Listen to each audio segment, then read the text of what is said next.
Монгол хэмээх тусгаар тогтносон улсын судсан бид мөн нь үнэн юм бол Монголоо гэх үзлийг түгээн дэлгэрүүлэх нь бидний дээд үүрэг.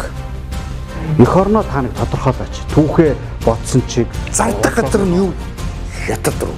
Малчтай амьдрал маш хүндэрч байгаа нэг нүдэн дээр харагдчихсан. Эх орондоо боос байж чадахгүй байна гэж тий. Эх орноосоо тэд нар хизээч авахгүй. Ижидээ яаж хандна тэр чинь л эх орон.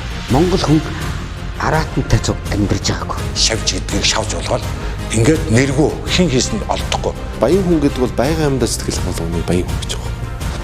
Эх оронч үзэл өнөө цагт хөндлөн утга. Тэгвэл үүнийг ирээдүйд цагт тэгш утга болгох нь энэ нэвтрүүлгийн туйлын зорилго.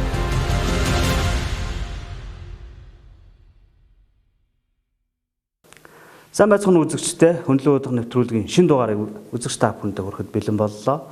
За энэ удаад бид бүхэн нэг онцгой сэдвийг хөндөхөөр зорьсон. Энэ юу гэхээр олон улсын харилцаа. Олон улсын харилцаа дундаа Монгол орны байр суурь ямар байх ёстой юм? Цаашдаа ямар бодлого чиглэлтэй явах ёстой юм? Ер нь энэ их өрнүүдийн тулаан донд монголчууд бид бүхэн яаж амьд үлдэх ёстой юм? Ямар бодлого нь хамгийн зөв байх ёстой юм гэдэг талаар тодорхой ойлголтыг үзэгч та бүхэндээ өгөх үүднээс дараах зочин урьж оролцуулж байгаа юм. За энэ хэрхэн бол Хүмүүнлэгийн ухааны их сургуулийн олон улсын харилцааны багш доктор Мегмар Доржим. За энэ хүн бол үзэгч та бүхэн зарим нь мэдэх байх, зарим нь бас мэдэхгүй байж магадгүй. Яг олон улсын харилцаагаар мэргэжсэн манай цөөхөн мэргэжлүүдийн нэг их даруй хүн. Гэхдээ бид өнөөдөр урьж оролцуулж манай нэвтрүүлэгт хүрэлцэн ирсэн байгаа. Ингээд бидний урилгыг хүлээж авч хүрэлцэн гэсэн танд баярлалаа. За урилга хөрвүүлсэнд талархан хүлээн авч байгаа. Тэгээд энэ би бас их сонирхдаг энэ танаа нэвтрүүлгийг үзэж хардаг. Тэгээд үндсэн өмнөх агуулгуудыг ингээ харахаар би бол яг л хөндлөн утга болоод байна л да. Тэгээд ингээд энэ нэвтрүүлэгт орж оруулсан танд болон танаа одоо телевизийн хамт олонд дахин талархал илэрхийлье. Одоо ингээд монголчууд бид бүхэнд төмөн проблем байгаа боловч хамгийн том проблем нь юу гэхээр мэдлэгийн одоо хомсдол гэж биелэх гэдэг. Тэрнээс болоод энэ ойлголтын зөрүүнүүд их гарч ийн, маргаан мэтгэлцэн гарч ийн. Тэрний хамгийн одоо хөрсөн дээр илэрж байгаа зүйл нь энэ сошиал. Гээд босон болоогүй зүйлээр маргалддаг. Гэтэл одоо үндэсний бодлогынхаа төвшөнд маргалддаг ойлголцох, үл ойлголцдог болцсон байна. Үүнийг ч гэсэн хөндлөн утга маань эх орон гэдэг зүйлтэй яалтч холбогдож байгаа учраас таныг урьж оролцуулж байгаа юм. Ер нь олон улсын бодлого гэж яг юунаас эхлэх ёстой юм? Юуг ойлгож иж энэ бодлогыг бид бүхэн цааш нь авч явах ёстой юм бэ? За тэгэхээр таны сая асуултанд дурдлаа л да энэ нийт олон маань тодорхой мэдлэггүйгээс шалтгаалan янз бүрийн асуудал дээр талцсан маргаж байгаа тухай. Тэгэхээр нэг юм үг байдэн штэ. Талцуулан, хагаралдуулан захирах гэж. Тэгээ Монгол улсын үндэсний ашиг сонхол аюулгүй байдал гэдгийн энэ цаана байж явах ёстой нэг зүйл бол энэ Монгол улсын нийт олон нийт ард түмэн гэж хэлээ л да тийм. Монголчууд маань аливаа асуудал дээр ялангуяа гадагшаа харилцах асуудал дээр нэгдвэл байр суурьтай нэг дуу хоолойтой байх л маш чухал. Мэдээж дотроо арилсан улсын хувьд бол олон сэдвээр маргалдах нь зүйсний асуудал тэр нь ч бараг зөв баг. Гэхдээ маргаан мэтгэлцэн гэдэг зүйл маань өөрөө шинжлэх ухаанч, мэдлэгт суурилсан, соён гэгэрсэн шинжтэй байх болохоос биш. Өнөөдөр явж байгаа таны хэлсэн нэг сошиал дээр өрнөж байгаа янз бүрийн маргаануудыг харах юм бол харамсалтай нь соён гэгэрсэн гэхээсээ илүү тийм ээ дууснаа нэг зах цухаас нь барьж авч одоо хэрүүл маргаан орнуулдаг, мэтгэлцээ орнуулдаг тийм анзаарагдаад байна л да. Тэгээд тэрний цаана бол мэдээж чухал нь юу гэхээр боловсролох, соён гэгэрсэн ард түмэн гэдэг бол өөрөө цаашаа мэдлэгт суурилна.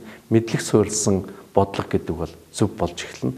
Өөрөөр хэлбэл мэдлэгийг үнэлдэг цаг ирнэ. Мэдлэгийг үнэлсэн цаг дотор аливаа улсын дотоод гадаад бодлого аль аль нь цэгцтэй ном журмаараа алдаа мадаг багтаа явах юм байна.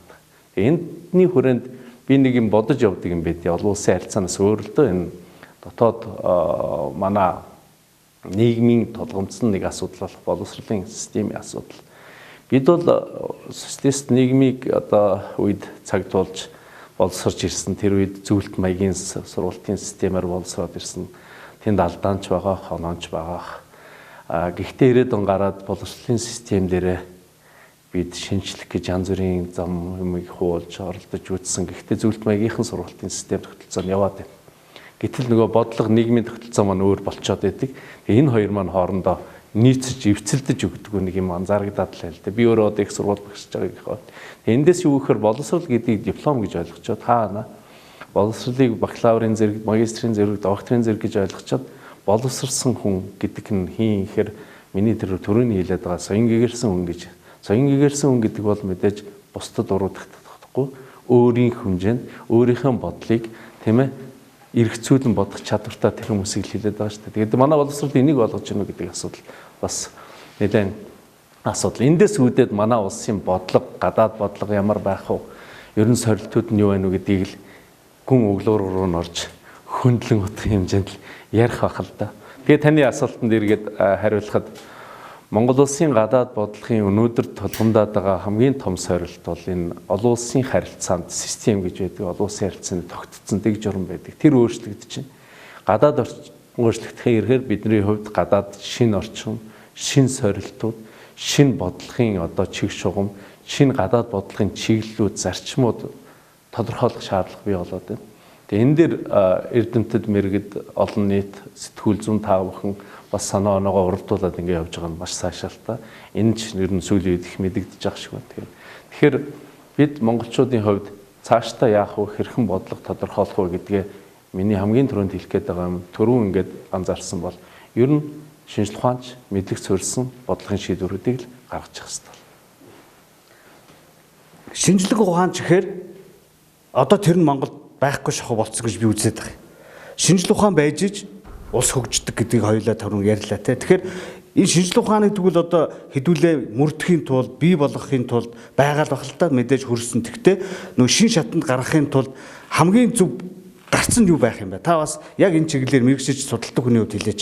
Олон янзын гарц хүмүүс хэлдэг нь ойлгомжтой. Гэхдээ хамгийн зөв нь аль вэ гэхээр мэдэхгүй надад чинь хариулж ирсэн байхгүй жишээтэй. Би яг өөрөө хувийнхээ хувьд судлаачийн хувьд олон улсын харилцааны онол. За тэгээ гадаад бодлогын шийдвэр гаргалтын онолын талаар багс судалгаа хийдэг. Миний судалгааны чиглэлч ер нь энэ рүү явдаг. Тэгээ энэ талын онолын суурь судалгаануудыг хийгээд явж байхад бусад улсуудын түүхэн одоо тэр одоо онол практикийг судлаад явж байхад ерөөсөө бодлогын шийдвэр гаргалт бол think tank буюу бодлогын судалгааны хүрээлэнгүүд дээр суурилдаг. Тэр нь дотоод гадаад бүх бодлогод. Ялангуяа улс төрийн гадаад бодлого, геополитикийн бодлогын төр бол олон улсын харилцаа, геополитик, аюулгүй байдлаар мэргэжсэн судлаачдын дүгнэлт, шинжилгээ, анализ дээр одоо тулгуур гаргадаг.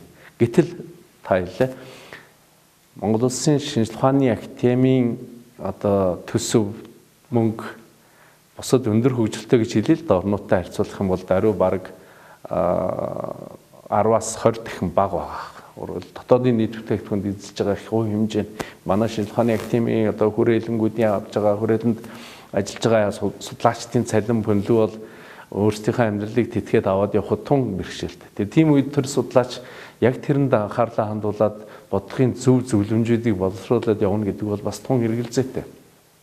Тэгэхээр энэ дээр хэрхэх вэ, яах вэ гэдэг дээр бол мэдээж дотоодын эдийн засгийн бүтц зохион байгуулалт, хуваарлтууд өнөөдөр ингээ харахаар бид нар боловсролын системд яам бол хамгийн том төсөв зарцуулж байгаа яам. Миний сонссноор баг 30 гаруй хувь маш том хувь. Гэхдээ тэр нь бол урсгал цалин бөлөөнд яваад байгаа. Яг нөгөө шинжлэх ухааны академик судалгаа, бүтээлч тэр шин бүтээл хийх гэдэг дээр юм зарагдаж гэнэ үгүй ах шүү. Тэгэхээр энэ тал дээр төр зэсэх маань анхаарах хэрэгтэй. Ирээдүйн бол тэгээд гадаад орчин өөрчлөгдөж гэнэ гэдэг. Энэтэй холбоод ярихад гадаад орчинд өөрчлөгдөхөд нөлөөлдөг олон хүчин зүйлүүд, геополитикийн хүчин зүйл, их гүрнүүдийн гадаад бодлого, тийм ээ, даяаршлын хүчин зүйл, инженерийн технологийн хүчин зүйл гэдэг. Өнөөдөр ингээд даяаршил мэдээллийн технологийн хөгжлөөс ингээд харахаар улсуудын ялангуяа их гүрнүүдийн гадаад бодлого, тэднийхээ хоорондын зөрчил мөргөлдөө юун дээр яваад ийн нөхөр технологи буюу мэдээллийн технологийн орон зайд хэн илүү байх вэ гэдэг тэмцэл явж байна. Энэ цаана юу гэхээр шинжлэх ухаанд оруулж байгаа л мөнгө багтдаг. Тэр нь одоо хатуу байгалийн шинжлэх ухаанд байх жишээ. Магадгүй нийгмийн шинжлэх ухаан, нийгэм хүмүүнлэгийн шинжлэх ухаан ч гэсэн оруулж байгаа мөнгө. Тэгэхээр энэ тал дээр төр засах маань бид өнөөдөр олж байгаа төр төсөв мөнгө зөв зарцуулах, тэр нь шинжлэх ухаан руу тодорхой салбар руу бидний одоо тэргүүлэх чиглэл нь юу юм, хөгжлийн гарц нь юу ах юм гэдэг ийм салбар руугаа юм мөнгө санхүүжилттэй хийж явах тал дээр одоо анхаарахгүй бол бид бол дэлхийгээс ер нь бол нэлээх хол хойно хоцорж үлдэнэ. Бид нар бол магадгүй тоосны бараач хүч үлдэж мэдхээр юм нөхцөл байна. Энэ өөрөө ямар эрсдлийг дагуулж байгаа вэ гэхээр бид энэ олон улсын харилцааны сөргөлдөөнд өрсөлдөөн донд арчигдаж үгүй болох, мартагдах, үл хайхрагдах тийм нөхцөл байдал руу л оруулах байна. Тэгэхээр төр засаг нэг яралтай боломжийнхаа төвшөнд өнөөдөр бид нар өндөр хүчтэй орн шиг өндөр хувийг өгч чадахгүй байна. Гэхдээ боломжийн төвшөнд энэ шинжилгээ ухаанда анхаарч судлаачдынхаа одоо тэр судалгаа шинжилгээний ажлыг нь дэмждэг бодлогыг явуулахгүй бол энэ маань өөрөө болохоо болж байгааг нь хамгийн том одоо дохио болоод байна. Одоо ингээд шинжилгээ ухаан маань ингээд хөрсөндөө буучгаар чинь нөгөө шинжилгээ ухаанч судалгаа шинжилгээ тулгуурлаж ямар нэгэн аливаа шийдвэр даалгавар бодлого гаргадаг байдал маань алдагдсан л да. Тэрнтэй бол одоо мянга яриад хэдүүлээ бас ингээд цаг хугацааны асуудал болж хувирж хэдэн цагч ярих байх. Тэгвэл одоо бодит байдалтай ойрхон нэг зүйлийг хоёулаа ярих гэхэд нөгөө нэг та бүхний яриад байгаа зүйлийг та бүхний хийсэн судалгаа, дүгнэлт, анализыг энэ төрийн бодлоготой хэрэг авч хамруулж түүн дээр тулгуурлаж бодлого шийдлүүрээ гаргаж чадж байгаа бай. Яагаад би ингэж асууж ийм гэхээр би хувьдаа бол эргэлзэж байгаа. 30 жилийн хугацаанд эргэлзэхээс шүү аргагүй ингэж явж ирлээ. Одоо сүүлийн үед яг төр засгийн маань нөгөө хилдэг үг нь болж л те. Нөгөө шинжлэх ухаан чухал гэдэг ард түмэн маань ойлгоод ингэж шаардаад эхлэхээр янз янзын хилээл эхэлж тааныхаа нэрийг бариа явж байна. Тэгээ бодит байдал дээр үнэхээр тийм байгаа юу би үнэхээр мэдэхгүй энэ дотор нь байгаа юм биш учраас. Тий, яг одоо энэ талын бас ганц хоёр өгүүлэл би бас биччихсэн. Бодлогын судалгаа, дүгнэлт, дүн шинжилгээ, төр засгийн шийдвэр гаргалтанд хэрхэн очиж байгаа тухай. Товчхон идэхэд ер нь хэцүү. Яг тэгвэл ерөөсөө аливаа улсын гадаад бодлогын үндсэн зорилго нь тухайн улсын үндэсний ашиг сонирхолд тулгуурлана. Үндэсний ашиг сонирхол гэдэг нь их товчоор хэлэх юм бол газар нутгийн бүрэн бүтэн байдал, тусгаар тогтнол, үндэсний аюулгүй байдал тийм ээ.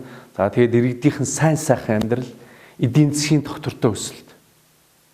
Өөрөөр хэлбэл энэ үндэсний ашиг сонирхол гэдэг зүйл маань олон зүйлүүдээс бүрдээд байгаа энэ зүйл маань манай улс төрчдийн шийдвэр гаргагчдын баримталчих ёстой алтан гацсан байх ёстой. Гэтэл энэ алтан гацыг дагаад явж гин үгүй л шийдвэр гаргагчд маань үгүй юм шиг байна. Зарим нэг нам фракцийн бүлэглэлийн ашиг сонирхол, цаанаа хувь хүмүүсийн ашиг сонирхолтой хамгаалаад байна. Би хэрхэн эрх мэдэлд хүрч эд баялаг хувийн одоо тийм ээ ашиг сонирхлоо баталгаажуулах уу? Дараа нь нам бүлэг фракцийн ашиг сонирхол хэрхэн явах уу? За тэгээд сүүлд нэг үндэсний ашиг сонирхол гэдэг юм бодд юм шиг. Огт бодохгүй ш бодож байгаа. Гэхдээ нөгөө дарааллын эрэмб өөрөө үндэсний ашиг сонирхол, фракцийн бүлгийн ашиг сонирхол, хувийн ашиг сонирхол биш. Эсвэргээрээ хувийн ашиг сонирхол, фракц бүлгийн ашиг сонирхол, үндэсний ашиг сонирхол. Энэ дараалд орчхоор хичнээн мянган төгрөг доллар мөнгө байгаад тэр бодлогын янз бүрийн зүйл рүү гэхээс илүү надад ямар ашигтай вэ гэдэг хамгийн түрүүний байр суурь хангадаад ирэхэд үндэсний ашиг сонирхол болох болчдөг. Тэгээд одоо судлаачдын бичиж байгаа зөвлөмжийг дагахаас илүү надад ямар ашигтай гэдэг дүгнэлт зөвлөмжийг дагаж шийдвэр гаргадаг байдал ерөнхийдөө нэлээд түгээмэл болсон. Гэтэ энэ тал дээр сүүлийн үед ялангуяа энэ Орос Украины дан хятадын өсөлт улс заны тэнцвэргүй тогтворгүй байдлын үед ялчрахгүй Монгол улс ашиг сонирхлоо үндэсний ашиг сонирхлоо дийлэхгүй болохгүй гэдэг цаанаас шахалтууд орж байгаа нөхцөл топ төвшин шийдвэр гаргадаг улс төрчид бол хүссэн үсээгүй баримтлахаас өөр аргагүй л орж байгаа шиг байна л да. Барьж байх шиг байна. Одоо ялангуяа сүүлийн энэ 2022 оны гадаад бодлого аюулгүй байдалтай холбоотой гарч байгаа шийдвэрүүдийг ингээ харах юм бол тийм байна. Яалтчгүй нэрээ нөхцөл байдал тийм үү? Монголчуудыг ялангуяа Монголын төр засгийг арай өөрөөр харах. Тэр нэг өмнөх одоо юу гэдгийг манжийн 3 чулууны бодлогын эсрэг нөгөө алтан аргамжаа гэдэг бодлого байсан бол тэрийгээ одоо сэргээх гэдэг ч юм уу арай өөрөөр тулгай ажиллуулах нөхцөлийг бүрдүүлж байна тийм ээ монголчууд. Яг байна. Өөрөөр хэлбэл гадаад орчин ч өөрөө биднийг тэгхээс нэгтгэхээс өөр аргагүй зөв шийдвэр гаргахаас өөр аргагүй байдал орчиж л да. Гадаад орчин таатай гэдэг юм уу? Гадаад орчин тайван гэж яриа л да. Тийм ээ. Тийм үед бол бид илүү дотоод зүйл рүүгээ анхаарад тэр улс төрчин дотоод хувийнхаа ашиг сонирхлыг давмгуулад явцдаг. Гэтэл ялч аргагүй гадаад хүчин зүйл тулгалтын их гүрнүүдийн шахалтын ийм хүчин зүйлүүд нөлөөлөд ороод ирэхээр тэгэхээр тодорхой улс төрчид топ шийдвэр гаргагчид өндөр түвшний шийдвэр гаргагчид энэ тал дээр анхаарахаас өөр аргагүй байдал бий болж эхэлж байна. Зүгээр миний нэг ийм одоо сүүлийн үед яг ерөнхийлөгч ингээд ячил да ерөнхийлөгчийн гадаад бодлогын шийдвэр гаргалтыг ингээд зөвхөн Монгол улсын ерөнхийлөгч үндсүүлийнхаа дагуу улсаа улсын харилцаанд төлөөлнө. Үндэс бодлогыг тодорхойлогч институц биш төлөөлөх институц. За төлөөлөхийнхаа хувьд алдаа мадаг оноо юу байх вэ? Янз бүрийн юмнууд гарах магадлал өндөр. Тэгээ энэ тал дээр мэдээж тэр хүн чинь яг олон улсын харьцааг геополитикээр мэргэжсэн хүн биш. Гэхдээ зөв зөвлөхүүдийг зөв цагтаа зөв одоо юм зөвлөмжүүдийг даах гэдэг тал дээр нэлээд анхаарч өгнө гэсэн би зөвхөн хүндлэнгийн ажиглалт хийгээд хараад байна л да. Сүүлийн Монголд хийж байгаа гадаадын өндөр дээд ажилчлууд, Монголоос гадагшаа хийж байгаа гадаадын өндөр дээд ажилчлууд, за тэгээ Монголоос гарч байгаа гадаад болгохтой шийдвэрүүд, нүүбдэр гарч байгаа Орос Украины тал дээр гарч байгаа шийдвэрүүдийг харахаар ер нь бол нэлээд бас судлаачдыгаа сонсч чинь, тэдрийгээ цуглуулж чинь, дуу хоолойг сонсч чинь. Тэгээд одоо энийг нэг юм тогтсон механизм руу оруулах хэрэгтэй юм байгаа юм л да. Өндөр хөгжтэй орнууд дээр бол think tank-ууд бид өөр жишээ авъя л да. Америкийн нэгдсэн улсын think tank-ууд судалгааны хүрээлэнгүүдийн зөвхөн зарим нэг топ хүрээлэнгүүд жилийн төсөв нь $2 их $80. Манай төсөв мэдж байгаа шүү дээ, тийм ээ, $12 их $80. Тэгэхээр ямар их мөнгийг тийм зөвхөн тэр олон улсын харилцаа аюулгүй байдал гадаад бодлого зарж ийн гэдэг нь том өрнүүдийнх бол мэдээж ойлгомжтой том бодлого ойлгож байгаа ш. Гэхдээ бид жижиг гэд бодлогогүй байж болохгүй. Жижигхэн хэрээр ухаалаг, жижиг байхын хэрээр зөв бодлого тийм ээ явуулж явах хэрэгтэй гэдгийг л энэ цаг хугацаанд бид нар тулгаад байна л да. Та бас түрүү нэг яг зөв зөвтэй зүйлийг онцлоо ш. Төрийн өндөрлгүүдэд хамгийн зөв зөвлөхүүд байх хэрэгтэй. Тэгжиж энэ хүнд цаг үед хамгийн зөв замаар монголчуудаа явуулнаа гэж. За би ингээд сэтгүүлч хүний хувьд төр засаг маань ямар бодлого барьж байгаа, юу ярьж байгааг мэдээж анзаарч байгаа.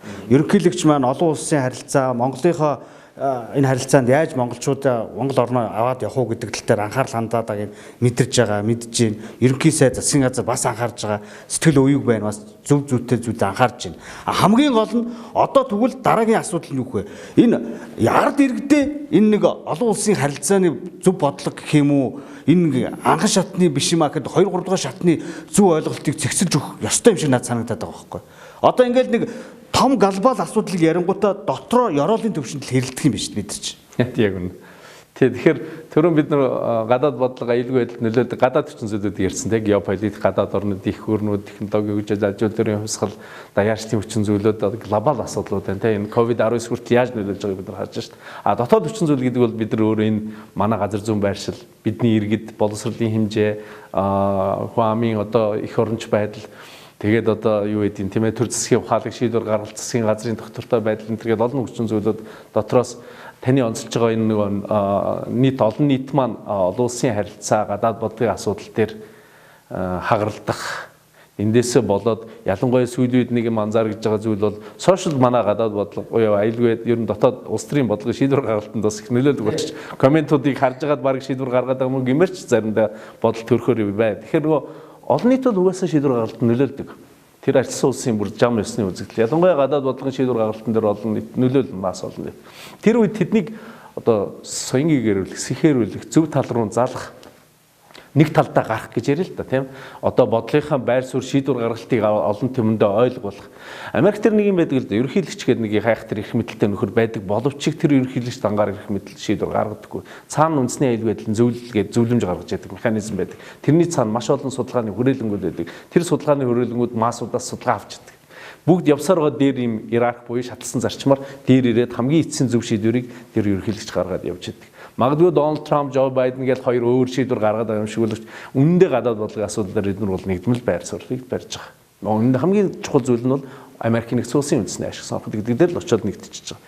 Тэгэхээр тэр масс яаж нөлөөлж гинөө, масс яаж гинөө гэдэг тал дээр мэдээж бүгдийн соёнгийн гэрүүлээд бүгдийн олон улсын харилцааны онол практик геополитикийн мэдлэгтэй болно гэдэг бол түүхтэй. Гэхдээ тодорхой төвшөнд баг сагаар ойлгомжийн нэгдмэл байдал руу аваачих боломж бол бидэрт байгаа. Тэр нь бол боловсролынхаа системээр дамжуул. Тэр нь 10 жилийнхаа түүхийн хичээлийг жишээлбэл Монгол улсын гадаад бодлогын түүх гэдэг бүр юм цогц юм оруулах систем. 20 дугаар зуунд бид нар яаж тусгай технологи олж ирсэн юм.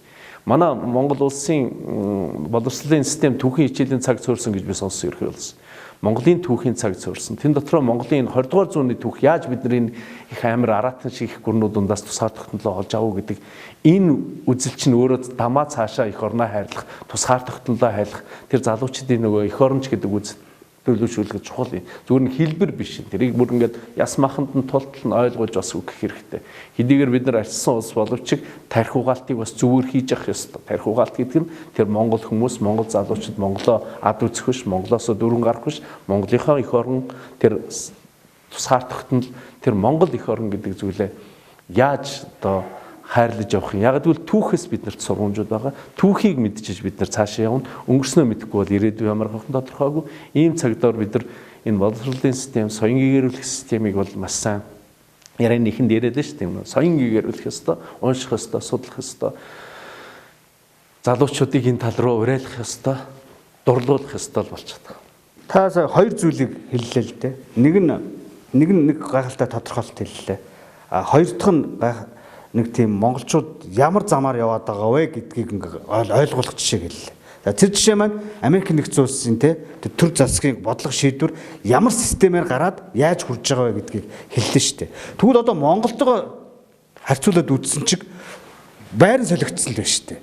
Ямар ч судалгаа шинжилгээгүй юм хийчээд тэр нь шийдвэр гаргангууд сошиал дээр боо юм болгонгууд бусаадаг. Тэгэхээр ямар нэг судалгаагүй л байгаа байхгүй шинжилгээ ухаанч биш л байгаа байхгүй. Тэгэхэд Америк нэгдсэн улсын бүх юм шинжилгээ ухаанаар суурилж байгаа тэр хүмүүсийн саналыг авч жагаад тэгээ гарахад хамгийн зөв л үйж идэг байх ч тийм. Тэгэхээр энэ зам одоо юу гэдгийг хамгийн зөв зам байхаар байна шүү дээ. Тэгэхээр иймэрхүү зүйлийг ер нь энэ 30 жилийн хугацаанд бид нар хэрэг ойлгож ирсэн юм бол тэгээ ингээ өөрчлөгдөх хандлага байна уу ер нь? 30 жил гэдэг хугацаа нэг талаас их юм боловч хүний амьдралаар бодвол авс үндэстний тусгаар тогтнол аюулгүй байдал орчин тогтнохын хувьд бол энэ бас нэг тийм урт хугацаа биш л дээ. Би нэг юм товчхон хэлж, ер нь улс үндэстнүүд би түрүүнээс хойш тусгаар тогтнол гэдэг зүйлийг л арчлан гамнах ёстой гэдээ хэлээд байна шүү дээ. Яагаад тэгэхээр тусгаар тогтнол гэдэг зүйл бол хэн болгоны хүсээд олцдог зүйл бас биш. Би нэг их олон ер нь удаа хэлдэг зүйл. Тэр бол жишээлбэл дэлхийд дээр 2-3 мянга, зарим тохиолдолд 4 мянган үндэстэн тусгаар улс болохыг хүсдэг. Би даасан, тийм ээ, иргэдэн өөрийн гэсэн ийм соён бутай байна, юутай байна нэг юм, тийм ээ, төрийн сүлттэй тэрийгэ бариад хилгайлаар одоо явдаг гадагшаа зорч тусгаар би даасан туурах тусгаар улсын иргэн байх гэдэг чинь бас маш бахархмаа зүйл шүү дээ. Тэгээ тэр тусгаар улс байж иж олон улсын харилцаанд хүлээн зөвшөөрөгдөн оролцдог систем хизээ бий болсон, хаана бий болсон гэж асуудаг. Тэр асуудал бол Европт 1618-аас 48 оны хооронд 30 жилийн дан гэж ягтртай тайм болсон. Шашин хоорондын католик болоод протестантуудын. Тэр дайны төгсгөл Вестфалийн эхийн гэрээ гэж байгуулад Европын бүх улсууд тэр гэрээнд оролцоод одоо яриа хэлцээнд оролцоод үр дүнд нь Вестфалийн эхийн гэрээ гэж байгуулагдаад тэр гэрээнээс олон улсын харьцааны өнөөгийн суурь зарчмууд тавигдсан. Тэрний үүхээр ямар улсыг улс гэж үзв. Тэр нь хөрс зэрэгэлдээ улсууд чинь хүлээн зөвшөөрсөн бол та улс гэж тооцогддог. Та газартай байж болно, хүн амтай байж болно, төртэй байж болно, эдийн засаг аж ахуйтай байж болно. Гэхдээ таныг бусд нь хүлээн зөвшөөрөх ёстой. Тэгжиж та улс гэж үзэгдэн. Тэгжиж та тусгаар тогтнолоо олно. Тэгжиж бусад улсуудтай дипломат харилцаа явна. Тэгжиж бусад эдийн засгийн эрх зүй соёл хүмүүнлэгийн харилцаа явуулдаг систем тогтоод одоо дөнгөж одоо 400 гаруй жил 400 жил болж шүү дээ. Тэгэхээр энэ системийг одоо оршин төгсөж байгаа. Бид нар энэ дэлхийн олон улсын харилцаа геополитик систем бол Вестфалийн системээр тодорхойлогдож байгаа. Энэ системийн дагуу монголчууд тусгаар тогтнол олсон. Өөрөөр хэлбэл бид нар бусдаар хүлээн зөвшөөрөгдсөн. 1911 оны 12 сарын 29 бүгд таанд Монгол улс тусгаар тогтнолоо тунхагласан. Гэхдээ бидний тусгаар тогтнолыг хөршөөд хүлээн зөвшөөрөхгүй. Бусад улсууд бүр ярилдаггүй. Тэгэхээр энэ үеийн гадаад бодлогын зорилго бол бусдаар хүлээн зөвшөөрөхөд шийдэж байсан. Энэний төлөө манай тэр үеийн тийм ээ ноёд худагтууд, сайд дарга төшмөдүүд бүх ил боломжоор явж байсан. 12 оны айлчлалууд байна, Оросд хийсэн 14 оны айлчлал, 14-өөс 15 оны хяхтын гэрээ байна. Энэ дээр бид нар тэр тусгаар тогтнол гэдгээ л хүлээн зөвшөөрөх гэдэг яваад. Гэтэл энэ хоёр том хөрс зөргөлдөг бүрэн маань бидний тусгаар тогтнолыг хэрхэн хүлээн зөвшөөрсөн, яаж хүлээн зөвшөөрсөн дараагийн түүх харуулж байгаа шүү дээ. Тэгээ 21 оны 11 сарын 5-нд зөвлөлт Орос улс манай улс тусгаар тогтнолыг хүлээсэн. 45 оны 2 сарын 4-өөс 11-нд болсон Ялтын баг хурлаар зөвлөлтийн геополитикийн ашиг сонирхлын шахалтаар Сталины шахалтаар Америк нэгдсэн улс Британи манай статус кво буюу оршин тогтнож байгаа хэлбэрийг төлөвлөж ирсэн. Он гараад 46 оны 1 сард дундад эргүү улс бидний тусгаар тогтнолыг хүлээсэн. Өөрөөр хэлбэл бид 2 дугаар дайны төгсгөлд Орос улс хүчтэй байх үед тусгаар тогтнолоо хоёр хөршөөрөө баталгаажуулж чадсан. Гэхдээ энд манай төр үеийн төр засгийн тэргүүнүүдийн маш их олон ерөнхий сайдрыг амиар олдсон тусгаар бүгдийг мэдж байгаа бид нар Намн сүрэн, Сайн ноён тийм ээ Намн сүрэн цэр, Даалам цэрэн Чимван ханд орж, Сүхбаатар, Бодоо, Данзан, Амар, Гиндэн бүгдийнх нь амиар бидний тусгаар тогтнолыг олж авсан түүхтэй. Тэр их орончдын халуун ам бүлэнц зүгээр бас урсгагдчихаагүй. Бид хүлээн зөвшөөрөгдсөн түүхтэй. А ингээд дараагийн хүлээн зөвшөөрөгдсөн процесс бол 61 онд нэгдсэн үндэсний байгууллага бүрэн эрхт гишүүн болж бид нар нүүбийн гадаа, байрны гадаа 100 нэгдэх гишүүн болж тугаа мандуулж ирсэн. Энэ бол тэр болгон улсад олгодоод байх хувь тавилан биш. Энийг бид энэ том их гүрнүүдийн бодлогын огтлцд дунд өөрсдийн бас ухаан зарж иж олж авсан ийм тусгаар багтал. Энийг залуучуудад маш болгох хэрэгтэй. Энэ зүгээр амар болоод үгүй. Энэ маш их өндөр өнөр болцсон. Мэдээж зөвлөлтийн буюу Оросын геополитик ашиг сонирхолд нөлөөлсөн. Мэдээж тэр үеийн Оросын хүчрхэг байдал манай улсын тусгаар тогтнол болж авахд нөлөөлсөн. Гэхдээ Орос манад хайртайдаа биш. Өөрийнхөө геополитик ашиг сонирхлын үүднээс л Монголыг буфер болгох зорилгоор төлөвлөж байна. Энийг маш сайн ойлгож байгаа хэрэгтэй. Гэхдээ бид нар ингээд асар их үнээр болсон тусгаар тогтнолыг өнөөдөр жижигхэн хувь улс төрчийн ашиг сонирхлоор сольж болмоор байна. Энийг л бүр хатуу ойлгох хэрэгтэй. Энэ гишүүн байна уу, юу байна уу? Таавал зөвхөн иргэдэд үйлчилж байгаа туурах тусгаар ус босныхээ гавьяаг идлээд та иргэдээсээ сонгож байгаа гишүүн. Тэрнээс та мундагдаа энэ улс орны сайдаар болчиход байгаа юм биш гэдгийг л бид ард түмэн шахаж явах хэрэгтэй. Бид нар энэ үндэсний ашиг сонирхол гэдэг зүйл дээр л нэгдээд тэрнийхээ дараа бодлогоо цэгцлээд явуулах ёстой. Тэгээд тэр бодлого маань өөрөө шинжлэх ухаанч байх ёстой, судалгаан суурилсан байх ёстой. Нийт олон нийт манаас энийг ойлгодог соён гэрсэн байхыг л хүсэж байна. За саяны таны энэ хэлсэн зүйлээс тийм үү би бол яалтчгүй огшиж байна л да. Бүгдийг ингээ багцлаад тэ тусгаар тогтнол гэж ямар юм байдгийг, ямар үнээр олддог юм бэ гэдгийг л хэлж штэ. Тэгээд ингээд хүн болгон л ойлгож мэдэрч байгаа бах. Тэ ингэж бас мэдрүүлмээр байгаа байхгүй. Энэ нэвтрүүлгийн бас зорилго энэ. Эх оронч гэдэг үзэл маань тусгаар тогтнол гэсэн л цаад агуулгал явж байгаа. Тэгээ одоо та түрэн бас хэллээ шүү дээ. Хэр баргийн үндэстэн тусгаар тогтнож чаддгүй маа. Одоо ч гэсэн чадахгүй үндэстнүүд байна. Одоо манай Монгол үндэстэн маань дэлхийгээр тарцсан. Ганц тусгаар тогтносон манай Монгол улс. Тэгээд тэр хүмүүс маань биднийг харж л зүв зүйтэй яваасаа гэж тэнд алсаас сүгөө өргөж суудаг хүмүүс. Яг байна. Тэгээ хоёрт тусгаар тогтнож чадахгүй байгаа том үндэстэнгүүд байна шүү дээ. Хамгийн том жишээ нь Курдүүд байна. 40 сая, 50 сая хүртсэн энэ том үндэстэн Иран, Ирак хичнээн Турк мөрөд төмөн улс оронд дандаа тэмцэл явуулаад байдаг чадахгүй байх чишээ. Тэгээ энэ жишээнүүдийг сэтгүүлч бид нар бас таниулах хэрэгтэй байх тийм ээ. Тэгжээж тусгаар тогтнол маань ямар үндэстэнтэй юм бэ гэдгийг л мэдүүлэх хэрэгтэй болов уу гэж харж байна. Яг байна. Яг байна. Таны авсан саяны Курдын жишээг би бас бодоод суужсэн. 40 сая үндэстэн. Баруун Азид чинь ойрхот орнодод Араб гэдэг нэг үндэстэн байна. Перс гэж нэг үндэстэн байна. Одоогийн Иран. Тэгээд Тургууд байна. Туркууд тийм. За тэгээд дөрөвт том үндэстэн бол Курдууд. Курдууд дэлхийн 1-р дайны дараа Парисын хурлаар тусгаар тогтнол олчих واخ гэж найдажсэн. Гэтэл их гүрнүүд тэр үндэстнийг 4 улсад хуваагаад өгсөн. Туркд, Сирд, Иранд, Иракт. Бид нар мэдээж Саддам Хусейны үед химикали гэж Саддам Хусейны одоо дид ерөнхийлөгч байсан нөхөр 5,000 курд үндэсттэй тосхныг тэр чигээр нь химийн нэмсгээр устгаж байсан төгт. Тэр хүн курд байсныхан л. Яг л тэр өөрийн гэсэн улстай байгаагүй. Тэгэд курдүүд энэ одоогийн Палестинуудыг аваад 1947 оны 11 сард Палестины газар нутаг дээр нэг цүнсний байгууллагаас 2 улс байгуулагдах шийдвэр гаргаад өнөөдөр хүртэл Палестин тусгаар тогтнол олж чадаагүй явж байна. Тийм ээ. Одоо бидний хөлөмгийн том жишээ байна. Барселона, Реал Мадрид гэдэг. Каталончууд байна. Тусгаар тогтнолохыг хүсдэг. Тэр тэмцэлд хөлөмгөөр илэрж явж байдаг. Барселоны эмблем дээр Каталоны туг нь байж байдаг шүү дээ. Гэхдээ Реал Мадрид, Мадридын эзэн хаан тэр улсын тусгаар тогтнолыг хүлээж зөвшөөрдөг.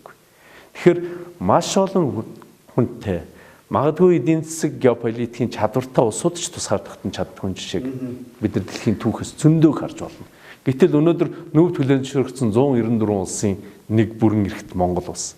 Таны яг хэлсэн энэ тэнд сууж байгаа, орсон сууж байгаа, дэлхийд даяар тархан сууж байгаа Монгол гаралтай үндэстнүүд, турга тусгаар одоо туурга нэгтэй үндэстнүүд маань бүгд өдөр болгон наашаа Улаанбаатар руу галга уламтруугаа сүнийхээ дэдийг өргөж байгаа. Тэр нэг сонь жишээдээс 101 бид нар 61 оны 11 сарын 27-нд нэгдсэн үндэсний байгууллагын гишүүн болоод тэнд нүүбийн байрны гадаа тугаа өргөж явахад Делу утагт сүгэ өргөхөр хийжсэн гэж. Өдөр болгон тэр туган дээр очиж ажилладаг байсан гэдэг. Нью-Йоркт амьдарч ирсэн. Тэгэхээр тусгаар тогтнол гэдэг бол маш үнэтэй зүйл. Энийг баг саг хэд $3 арилжиж болохгүй. Хэд хөрөнгө оруулалт янз бүрийн зүйл гэдэг юм уу эсвэл нэг хувь хүний улс төрчийн эдийн засгийн ашиг сонирхлоор ирээс арилж болохгүй. Ийм нөхцөл байдал түүхэнд бас байсан.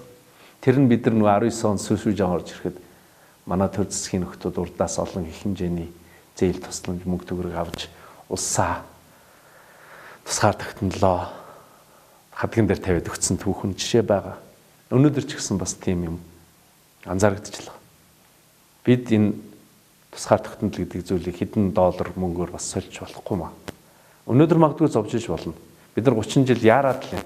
30 жил гэдэг бол хэдийгээр бид нар 61 онд нүвд илсэн боловч 91 он хүртэл бас яг би даасан тусгаар туурдах бодлого явуулсныг бол бас үгүй.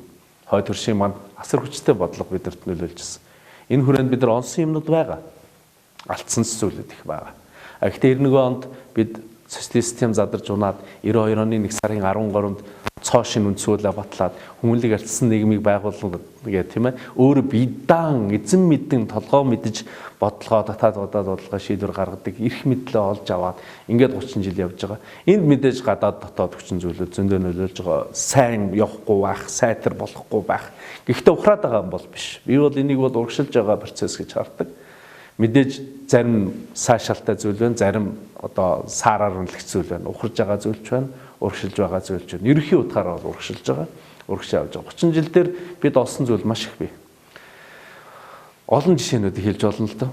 Магадгүй зарим нэг наа чи хэлбэрийн төдий гэж болно. Гэхдээ энэ үзэл бодлоо чөлөөтэй илэрхийлэх. Та бүхэн энд ингээд улсынхаа бодлогыг шүүн хилцээ суух энэ эрх мэдлийг бид нар чи өөрсдөө олж авсан шүү дээ. Өнөөдөр Оросын бодлогыг шүүмжлэх, Хятадын бодлогыг шүүмжлэх, Америкийн бодлогыг шүүмжлэх эрх мэдэл нь бид тусгаар тогтносон арчсан ус байгаад л олж авсан эрх мэдэл. Хуучин цагдаар бид нар Москвагийн бодлогыг шүүмжилдэг байсан бол та бүхэн маргааш ордны баруун талд дуудаад л уулзах бах л да тийм ээ. Тэгээ өнөөдөр бид нар олж авсан зүйл бол энэ эрхчлөө гэдэг зүйл, асар үнэтэй зүйл. Тусгаар тогтнол гэдэг зүйл, асар үнэтэй зүйл. Энэ ямар нэгэн мөнгөөр үнэлдэг зүйл биш юм. Тэгэхээр энийгээр цааш нь арчилж амгаалж явах хэрэгтэй. Наан нь нийгэм хүмүүнлэг эдийн засаг боловсрол шинжилгээ ухааны толгомж байгаа юмнууд байна. Тэрийгээ бид нар ухаалгаар шийдээд явах хэрэгтэй. Гэхдээ яарвчлах хэрэгтэй түрүү хэлсэн энэ дэлхий чинь урагшаа яваад байна. Бид ингээд доороо дэвцээ суугаад байж болохгүй урагшлах хэрэгтэй. Болж игэл ер нь тойроо замаар амдж гүйцэх хэрэгтэй л гэж бодлого юм. Их эзэн Чингис хааныхаа буйнаар бид нар дэлхийн талыг эзлээд тийм газар нутагтаа үлдсэн. Тэгээд тэр их савны ёроол бас хоосонгүй байна. Тэр нь 1.5 сая хавтгай дөрвөлжин газар нутагтаа бид нар ингээд тусгаар тогтносон улс болоод оршин тогтнож байна.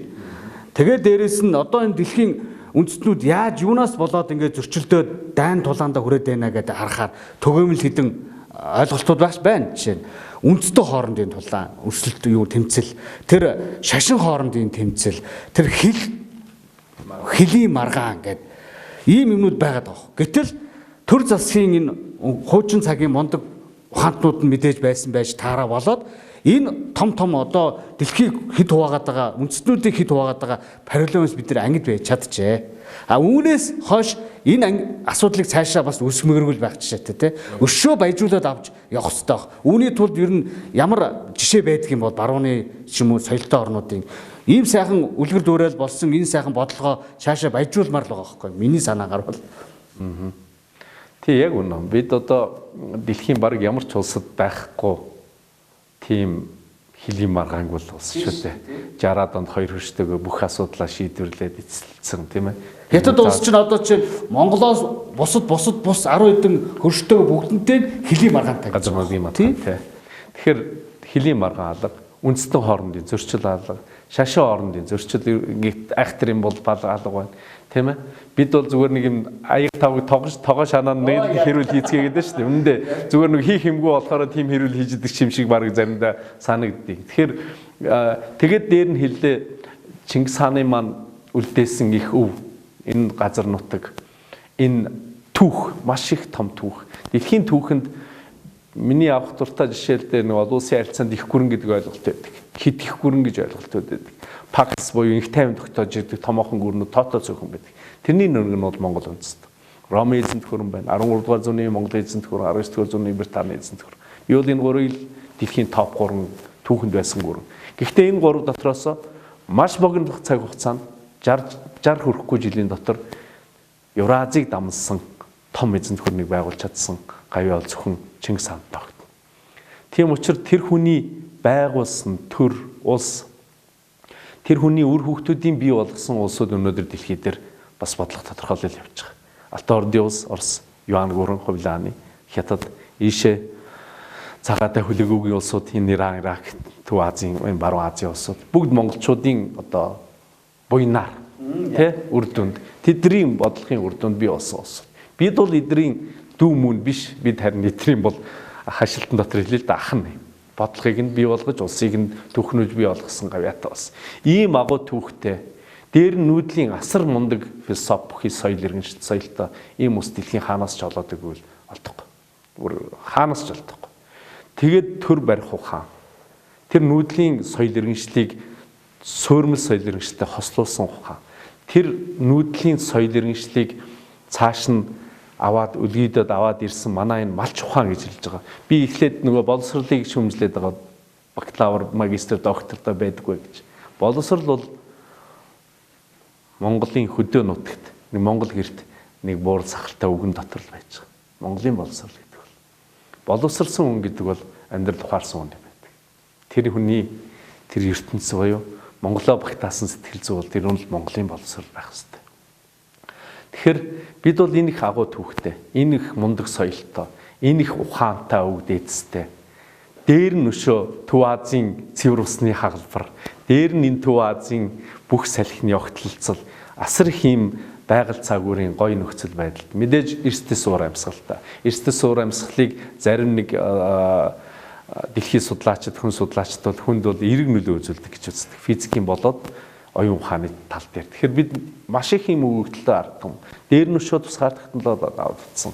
Энэ их сайхан газар нутаг, соёл, түүх, уламжлал, өвгдийн ухаан тэгээд өнгөрсөн 20 дугаар зуунд олж авсан тусгаар тогтнолыг цааш нь өргөжлүүлж авч явах, түүчээлэх үүрэг хариуцлага бол та биднэрт болоод бидний дараагийн үеийнхэнд ноогдсон. Ялангуяа та бид хоёр Сэлэнг аймгийн Алтан булгасан хувьсгалын үлгийн нутаг эндээс гаралтай хүмүүсийн хувьд энийг өдөр болгон ухаарж явах хэрэгтэй, өдөр болгон хүмүүст ойлгуулж явах хэрэгтэй. Алтан булг гэдэг бол зүгээр нэг эхэлсэн газар нутаг биш. Энд тухайн үед түүхийн янз бүрийн говьсан байгуугүй баримтайдаар тодорхой тооны гамин цэрэг нөгөө 19 онд орж ирсэн Сүшүжаны чин цэргүүд энд байршижсэн. Алтан булг тухайн цаг үедээ бол Монголын хамгийн том бомб хот, хүн амхлсан эдийн засгийн хаб гэж хэлээ л да байсан газар нутаг. Энэ нутагт хувьсгалыг эхлүүлсэн бас учиртай. Энэ нутгаас эхэлсэн хувьсгал Монгол даяар тархсан. Бид ардын хувьсгал биш янз бүрээр түүхийн байдлаар гуйлах хандлага байдаг л баг. Гэхдээ би бол энийг бол ардын хувьсгалыг хувьсгал гэж үздэг. Мэдээж энэ гэхдээ 11 оны Бугтааны эхлүүлсэн хувьсгалын түүчээ үргэлжлэл болсон. Бид нар тэр дахиж тусгаар технологи олж авсан. Ардын засгийн газраа байгуулсан. 24 онд шинэ балтсан. Магадгүй комментарийн нөлөө байсан бахыг үгүйсэхгүй. Байсан байлаа гэд бид нар оюун ухаан нөгөө алдаж онохын дэнсэн дээр тэрийгэ цааш нь аваад ирсэн юм түүхтэй ардсан. Тэгээ тэр алтан булгаас эхэлсэн ардын хувьсгалыг чинь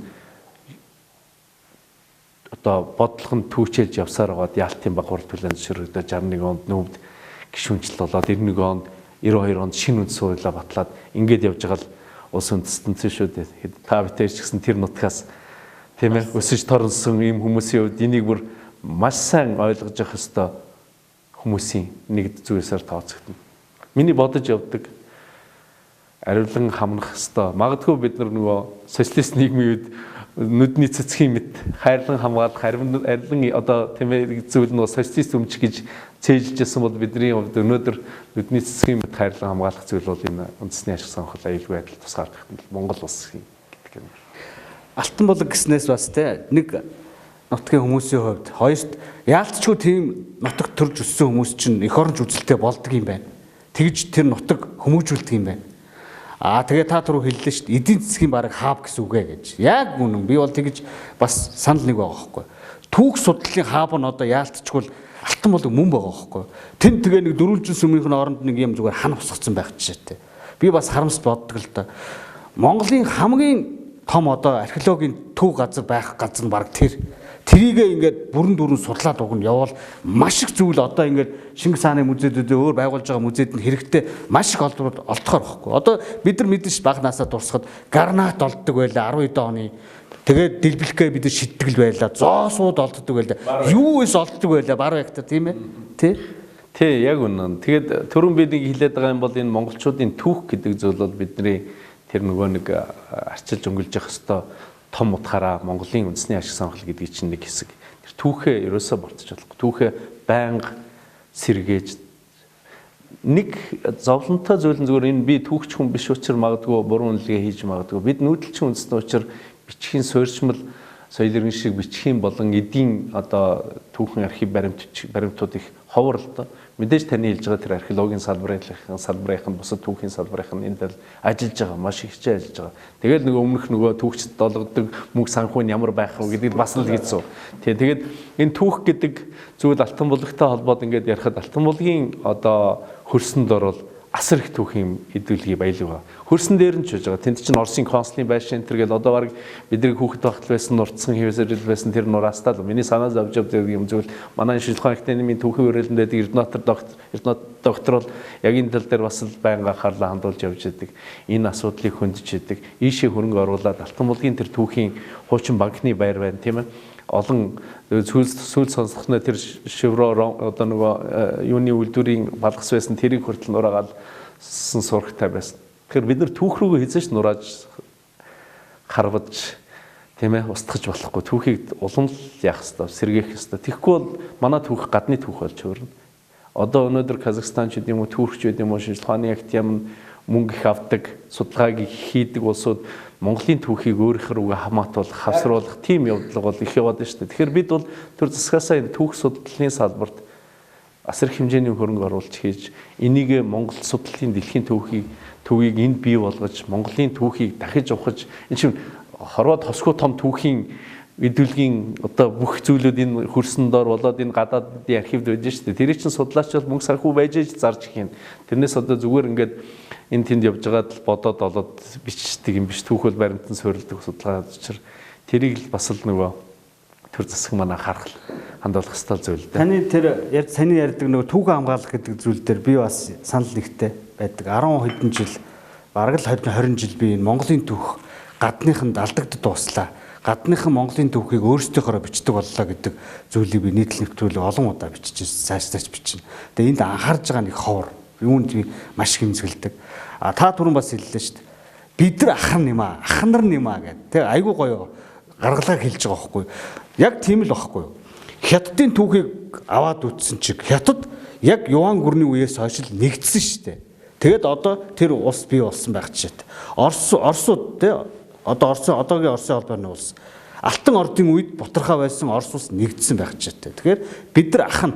Тэгэхээр ахна гэж бидүүлээ бас сэтгэж илүү өөрөөр сэтгэж явахгүй бол дүү гэдэг чинь бас нэг ойлголтын маш том зөрүүг хүн бий бас болгож ирсэн юм байна. Одоо бараг 70 жилийн хугацаанд. Үүнтэй уялдуулаад тэр Чингис хааны та түрүүн бас онцолж хэлсэн тэр дэлхийг эзэлж явахдаа ихтэй үж үзлийг эрхэмлжсэн эзэлсэн гүрэндээ. Тэр нь ардчил мөн тэр шашныг хүндэтгдэг байсан, соёлыг хүндэтгдэг байсан байх жишээтэй. Яг та судлаач хүний хувьд олон улсын бодлого талаас нь та мэдээж өөрийнхөө дүгнэлтийг анализ хийсэн л байх. Яг одоогийн Монголын энэ төр засаг монголчууд биднэрт тэр Чингис хааны дараагийн үеийнхний энэ сайхан бодлогонуудаас хамгийн чухал одоо хэрэгтэй байгаа нь юу вэ?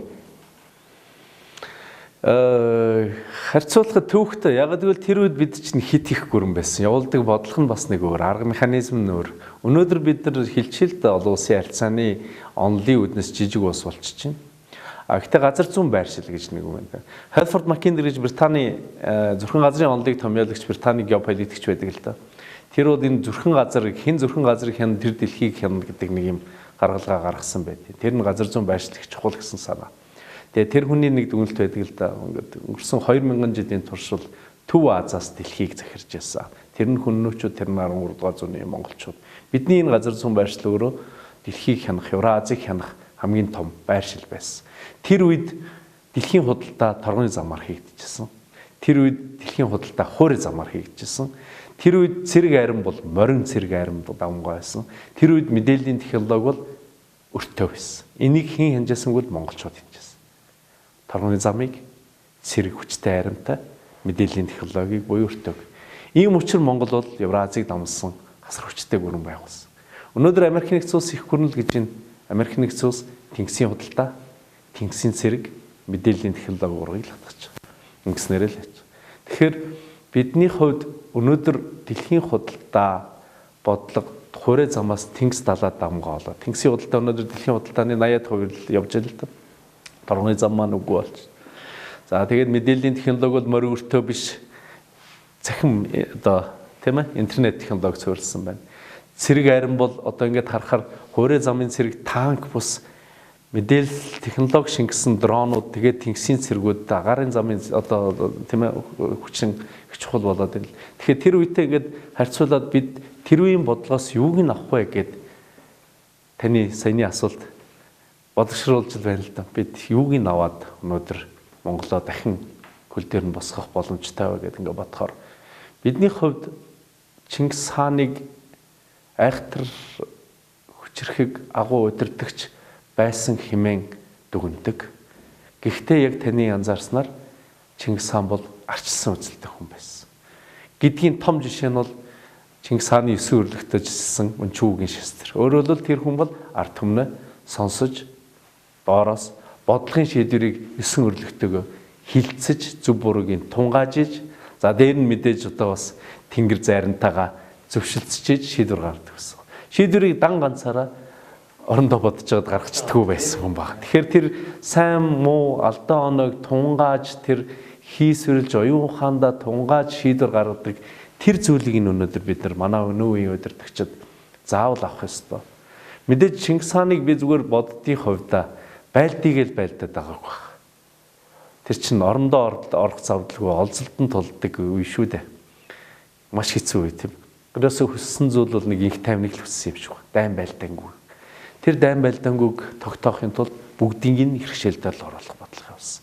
Явсаар байгаа дэлхийн талыг эзлээд Монголын их тайвныг тогтоосон. Тэр үед Тэмэнжин дээр алт үүрсэн худалдаачин хүү Евразийн талыг нэгээс нөгөөрөө хэдэн километр чилээ ямар ч аюулгүй туулдаг байсан гэж бичдэг тийм. Тэгэхээр тийм их тайвныг монголчууд тогтоосон. Тэр хүний бодлого оюун ухаан шийдвэр гаргалтаас бид нар сурах юм бол хамгийн түрүүнд орж байгаа зүйл бол тэр шийдвэрийг олуулаа хилцэж зөв бүргийн тунгааж гаргадаг шийдвэр нэгдүгээрт байгаа даа. Хоёрдугаарт Монгол үндэстнийг бусдаас дор үзэхгүй байх үзэл. Плано Карпини, Уильям Рубрук хоёрын Монголд ажилласан түүх монголчуудын түүх гэдэг хоёр бүтээл байдаг. Францын болоод Ромын хааны хоёр элч.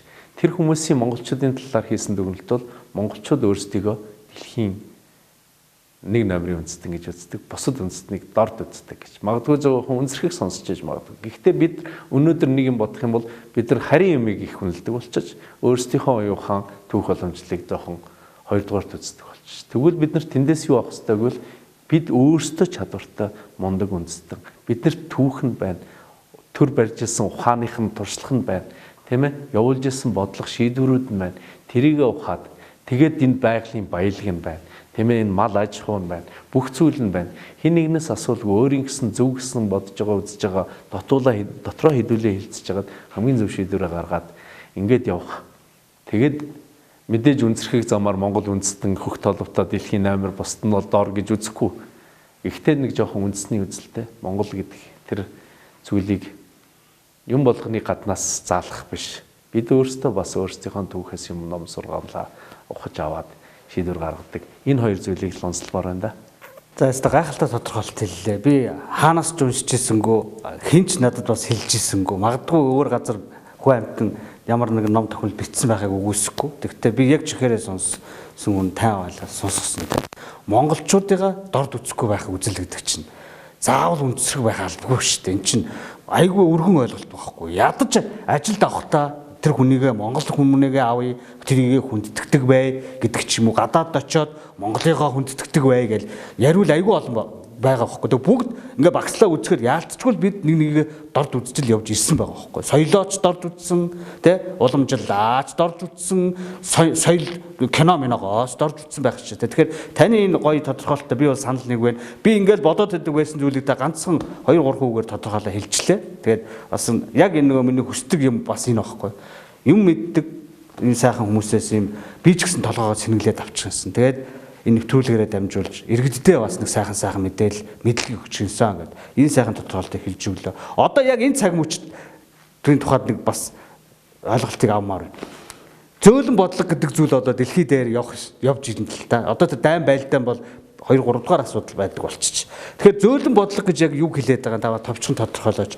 Юуг ойлгох юм. Тэгээд зөөлөн бодлогоор яаж дамжиж жишээ нь Монгол нөлөөлдөг байх вэ? Зөөлөвчний бодлого гэдэг зүйл энэ дэлхийн их гүрнүүд хүч нөлөөгөө тэлэх тэр нэг арга хэрэгсэл. Хуучин өнгөрсөн зууны хүртэл буюу тэр цэргийн хүчин байж. Өнөөдөр дэлхийн их гүрнүүд, дунд зэргийн гүрнүүд, жижиг улсууд ч тэр бидний хамгийн ойрхон жишээ бол Солонгосын жишээ л дээ. Өмнө Солонгосын одоо бидний нөгөөх мэд K-pop тийм ээ, K-drama. За тэгээд одоо юу гэдэг энэ гудмаар байгаа CUG 25 кофе шопууд. За тэгээд энэ зөөлөн хүчний бодлого гэдэг бол нэг осондоо нэг ус нөгөөдөө өөрийнхөө бодлогыг тулгах, нөлөө тогтоохдоо хатуу хүчээр биш татан дагуулах замаар нөлөөнд оруулахыг хэлээд байгаа. Татан дагуулах гэдэг маань нөгөө нэг объект улс байна шүү дээ. Нэг улс нөлөөгөө тогтоох гэдэг объект улс бол өөрөө сайн дураараа гараа өргөд би танахыг дагъя гэдэг л бодлого юм. А хатуу хүч бол хүчээр чи намайг даг гэж байгаа. Тэгээ тэрний сонгодог жишээ бол мэдээж өнөөдөр хойд хөрчдөр явж л байна л да. Тэр нь амжилттай болох хэсэг нь бол одоо тодорхойгүй л байна. Мэдээж дэлхийн нийтээр энийг бол бас сонирхол харагдаж байгаа шиг байна. Энэ 21-р зуунд ийм үйлдэл болж байгаа. Гэхдээ хатуу хүч, зөөлөн хүч хоёулаа хослоод явдаг тохиол байна. Энийг бас ухаалаг хүч энэ төр гэж нэрлэдэг байгаа. Тэгэхээр тэр зөөлөн хүчний Монголд хэрэгжүүлж байгаа бодлого бол дэлхийн их гүрнүүд Монголд өөрсдийн зөөлөн хүчний бодлогыг хэрэгжүүлж байгааг юу гэвэл хэрэгжүүлж байгаа. Тэрнийх нь тод жишээ нь бид нар 90-ад онд Америкийн зөөлөн хүчний бодлогод өртсөн хүмүүс MTV, NBA, Hollywood одоо юу Жинсэн өмд тийм ээ Макдоналдс гэдээ бүгд л явсан. Сая л ингээд сошиал дээр Макдоналдс нэгтгэж байгаа гэхэд яасыг шууг явж ин тэгэхээр Америкийн зөөлөн хүчний бодлого нь яваад л байна тийм ээ. За тэгээд Америкийн үнэт зүйлүүд Америкийн тогтолцоо чөлөө зах зээл тэр либерал, неолиберал бодлогууд энэ төр гэдэг. Гэтэл хятад ч гэсэн өөрийн өссөн зөөлөн хүчний онцлогтой бодлого явуулж байна. Оросууд мөн явуулж байна. Нэрцэнка, Дисэнка гэж байна тийм ээ. Оросын соёл хөгжлийн төвөглөв явуулж байна. Тэр бодлогоо явуулж байна. Тэгээ энэ бодлогын үед бидний дархлаа бол нөгөө өмнөхийн яриад байгаа түүх тэдний нөлөөнд орохгүй байх нь бидний тэр түүх соёл уламжлал маш сайн арчилж хамгаалж авч явах нь үр удам дараа үедээ өвлүүлж үдэлтэх нь л ерөөсөө бидний хамгийн гол дархлаа байна. Дархлаа чухал шүү дээ. Тийм ээ сая ковидын үед яаж бүгдээрээ дархлаагаа дэмжээ тэрийг давчиж яг тэрэн шиг дэлхийн улсууд адилхан вирусүүдэд тарааж байгаа. Тэр нь бол одоо нүдэнд үл харагдах тэрнийг зөөлөн хүчний бодлого гэж нэрлэж.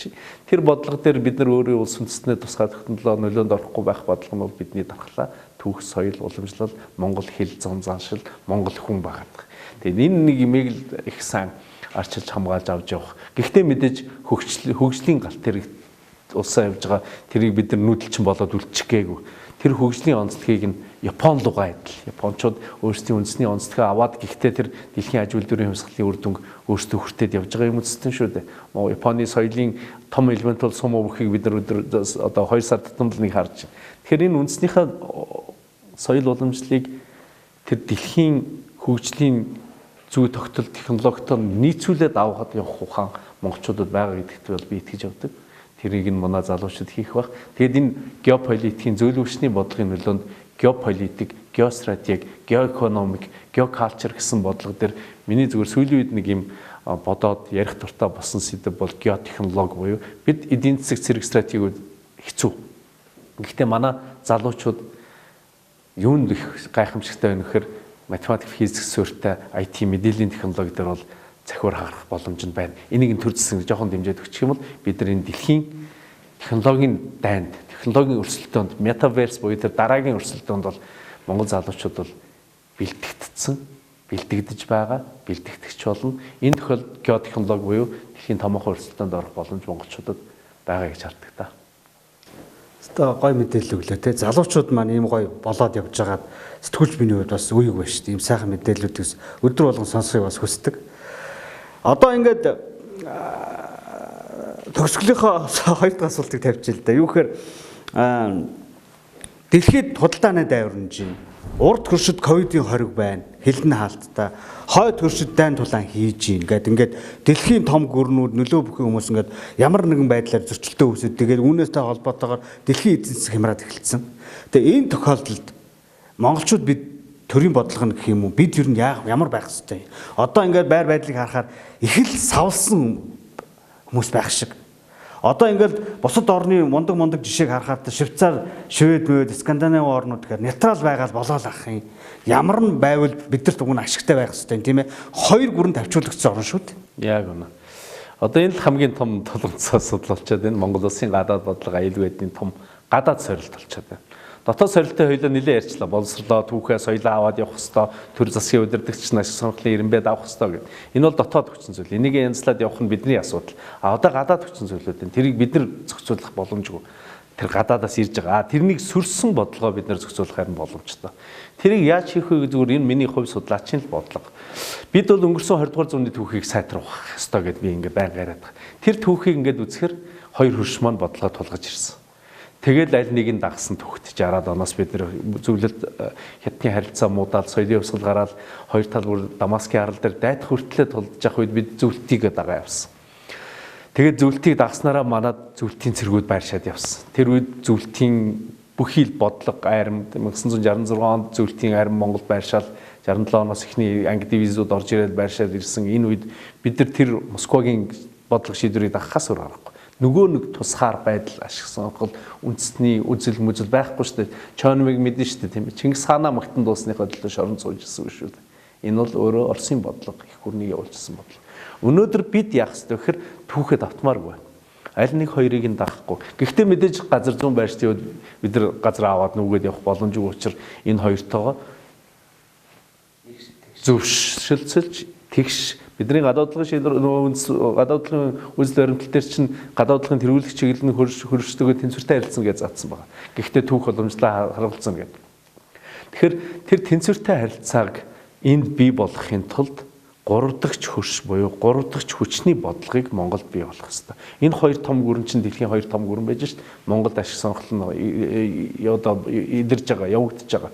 Тэгэд энийг тэнцвэржүүлэх хүчний тэнцвэрийн ашиг сонирхол гэж яриа л да. Монголд хүчний тэнцвэрийн ашиг сонирхлыг бүрдүүлэх нь манай тэр 11 оны гадаадлагын үзэл баримтлал дээр шинжилсэн заасан 3 дахь ширшийн бодлого.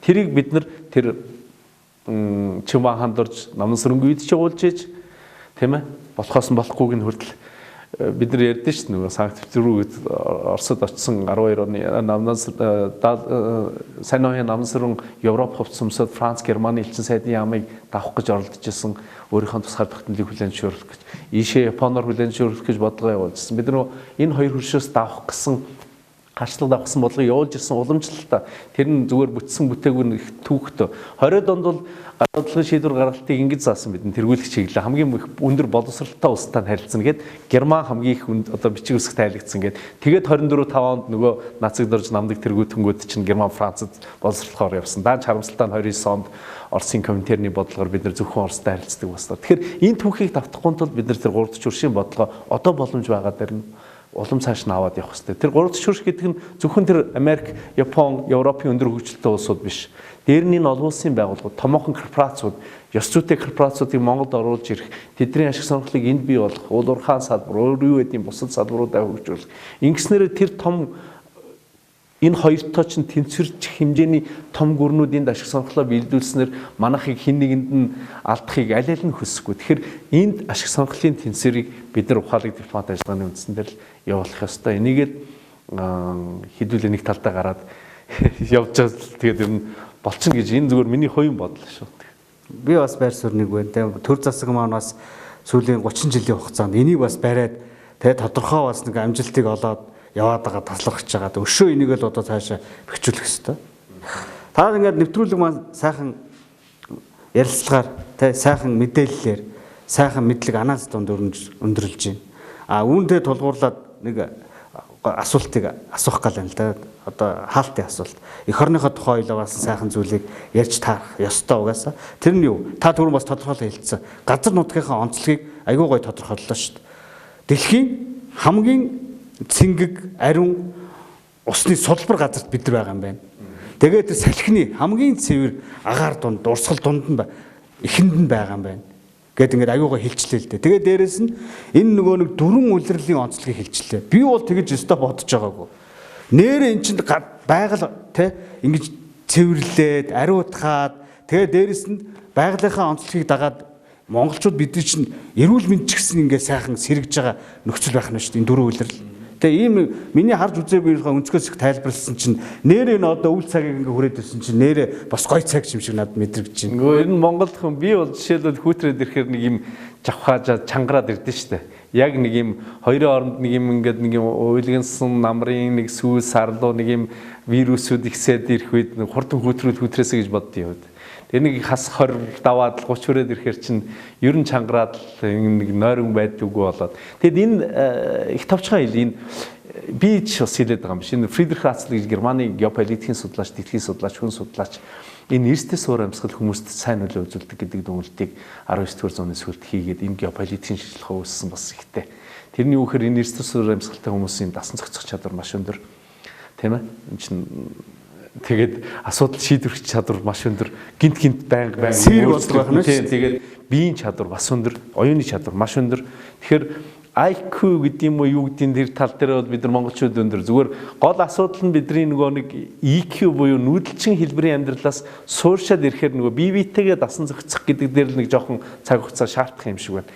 Нүүдэлчин хүн чинь асуудлаас сухтаачдаг 5-2 хэрвээ зэрэгэлдээ байх юм бол айл сахалт байжгаад хэрвээ малын бэлчээрээс ч юм уу худгаас болоод муудалцах юм бол малаа тугаад салаад явчихсан асуудлыг амархан шийднэ. Гэтэл яг нэг Улаанбаатарт цуглараад хэдүүлээ нүүх боломжгүй сууршаад ирэхээр асуудалтай нүр тулгархаар жоохон өндөрлөд үүсчин. Гэхдээ энэ бол шийдэгдэх асуудал. Тэгэхээр монголчуудын хувьд энэ байгаль цагуурын газар зүйн байршлын өгөгд бол биднэрт маш эерэг нөлөө өгсөн. Тэрийг нь Лев Гумилев Пастернаст буюу эрчмийн онол гэх юм уу да монголоор их эрчмийн ийм газар нутагт байрснараа монголчууд 13 дугаар зуунд дэлхийн талыг эзэлсэн гэсэн тийм онол гаргаж ирсэн. Мэдээж энийг үүсгдэг зарим судлаачид байна. Лев Гумилевыг монголчууд маш сайн мэднэ. Энэ газар зүйн байршил биднийг ясрах хүчтэй болгосон. Тэгэхээр энэ газар зүйн байршил дээр ийм түүх, ийм соёлыг бүрдүүлсэн монголчууд бол одоо барахад хас зүгээр аргагүй л байна шүү дээ. Би бас яг тэрийг сонсчоо сая барахчихлаа шүү дээ. Тэгээ одоо нөгөө яргуу идсэн гөрөөс ямаа гээл бид нар чинь хуйлардаг ард түмэн. Тэгвэл одоо тэгээ яг ингээд хөрснөөс ирвэл хамгийн сайхан шимс шүүстэй дэлхийн цэг дээр монголчууд бид нар чинь сайхан амьдарч байгаа маань. Тэгээд энэ газар нус шороогоороо бид нар барах ёстой юм байна. Барахчиж байгаа бах. Тэгэхдээ энэ сайхан баримтуудыг сонссноор иргэд та бүхэн маань, үзэгч та бүхэн маань илүү ихийг мэдж авсан байхаа. Ингээд маш сайхан сонирхолтой ярилцлага яриаг баримтад анаас мэдээлэл тулгуурлаж үзэгч түмэнд өгсөнд баярлалаа. Баярлалаа өрсөнд. За ингээд таны ажилд амжилт хүсье. Баярлалаа та бүхний ажилд амжилт хүсье. Монгол хэмээх тусгаар тогтносон улсын судсан бид мөн нь үний юм бол Монголоо гэх үзлийг түгээн дэлгэрүүлэх нь бидний дээд үүрэг. Эх орноо та нэг тодорхойлооч. Түүхээ бодсон чиг Зардах газар нь юу? Хятад руу. Малчтай амьдрал маш хүндэрч байгаа нэгэд нүдэн дээр харагдчихсан. эх орондоо боос байж чадахгүй байна гэж тий. Эх орноосоо тэд нар хизээч авахгүй. Ижидээ яаж хандна тэр чинь л эх орон. Монгол хүн араатантай цуг амьдарч байгаагүй. Шавж гэдгийг шавж болгоод ингээд нэргүү хин хийсэнд олдохгүй. Баян хүн гэдэг бол байгаль амьд сэтгэл болгоны баян хүн гэж байгаа. Эх оронч үзэл өнөө цагт хөндлөн утга. Тэгвэл үүнийг ирээдүйд цагт тэгш утга болгох нь энэ нэвтрүүлгийн туйлын зорилго.